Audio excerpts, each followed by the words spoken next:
CBS News just published a new bombshell report in the ongoing saga of Epstein Gate, and Donald Trump sure should be sweating right about now.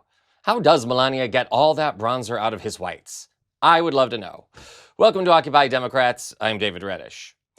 The saga of Jeffrey Epstein, and those that indulged or covered up his sex trafficking ring, continues to haunt Republicans this week, even during the government shutdown.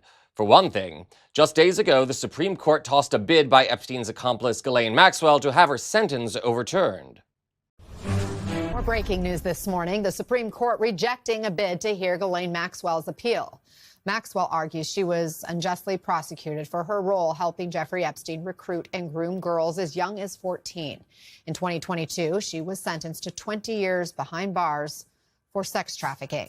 And joining us now is Eric Fudali, who represents several Epstein accusers. Also with us, former U.S. Attorney and MSNBC legal analyst Barbara McQuaid. Eric, first, your reaction to this big development? Well, it's fantastic news. I mean, this is absolutely the right decision. What Miss Maxwell's team tried to do is they tried really to turn one of the great travesties of injustice when it comes to child sex trafficking, the non-prosecution agreement by Alex Acosta, to allow Jeffrey Epstein to continue to abuse for another decade. They tried to use that to say, now you also can't prosecute Miss Maxwell because technically she would have been included as a co-conspirator, and that would apply to the entire United States, even though it very clearly only applied to Florida. So that's what she tried to do. In the aftermath of the Supreme Court ruling, eyes have fallen to Donald Trump to see if he will pardon Maxwell in exchange for her silence. And if you think that ruling has him scared, stay tuned. It gets much messier. On the subject of the government shutdown, Speaker Mike Tiny Johnson has adjourned the House this week, thus delaying any vote to end the shutdown. The recess also ensures that Johnson doesn't need to seat Adelaida Grijalva, the newly elected Arizona congresswoman who has vowed to be the deciding vote on the Epstein Files Transparency Act.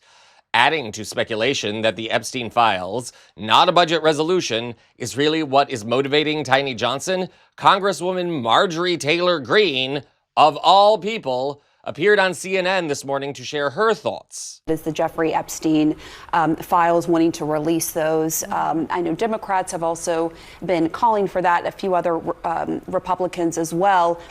The Democrats are accusing Speaker Johnson of delaying the swearing in of Arizona's Democratic Congresswoman-elect because she would give the last vote needed to release those Epstein files. I'm wondering, the Speaker, for his part, he has denied that. He said it's because of the shutdown. Have you spoken to him? Do you think she should be sworn in right away? Well, I'll say it like this. I can't conclusively say if that's why the House is not in session, but the House should be in session. And the House should be in session for many reasons. We have appropriation bills that need to get passed. There is a new Democrat that's been elected that does deserve to be sworn in. Her district elected her. We have other bills that we need to be passing. And if it's to avoid the discharge petition, why drag this out? That is going to have 218 signatures. And so I say go ahead and do it and get it over with. Mm-hmm. For more on that Greene interview, including the way she's turning on Trump and Johnson, see our other videos here on the channel. And as for the big Epstein shocker, stick around. Part of the reason for so many Epstein conspiracy theories is the odd circumstances under which he died in prison in 2019. Jailhouse cameras, for some reason, did not catch the actual moment of his death, leading to speculation that he could have been murdered. Edited footage released by Pam Bondi's Department of Justice earlier this year only fueled those conspiracy theories.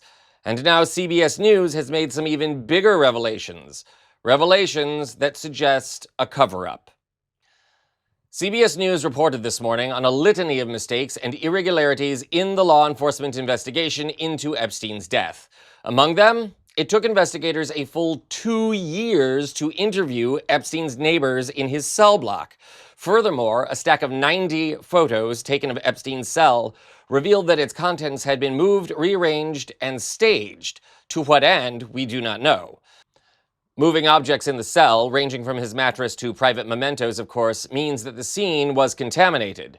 Forensic analyst Nick Barrio said of the scene, quote, "The FBI literally has all of the best tools. I mean, spared no expense. They have every tool you can imagine, and they used none of it as far as we can tell. How are there not way more people pointing out the absurdity of this?" Close quote. The same story goes on to point out several discrepancies between the photos, surveillance video, and official reports surrounding Epstein's death. Perhaps the biggest inconsistency? Statements from emergency personnel who discovered Epstein's body say he was laying on the floor. The official report, however, says Epstein was seated on his bunk. So, was he moved? Look, in this circumstance, it's hard to say what it all means. I would say either the prison staff automatically believed Epstein took his own life, and therefore his cell was not the scene of a crime, and that allowed for some very lax documentation. That strikes me as the most logical scenario. At the same time, you'd think these people would have the same basic knowledge as anyone who's seen an episode of Law and Order. Don't mess with anything at the crime scene, since it could be important evidence. Regardless, now that evidence is tainted, either out of stupidity or to cover up something far more sinister. Remember, both Epstein's brother and Ghislaine Maxwell have said they believe he was murdered. Silenced, in other words. And who would have not just a motive to silence him, but the means? Say someone who happened to be his best friend for many years and was president at the time of Epstein's death? Thus the mystery deepens. Needless to say, count on us here at Occupy Democrats to keep you up to date as new developments in this story surface. I'm David Reddish.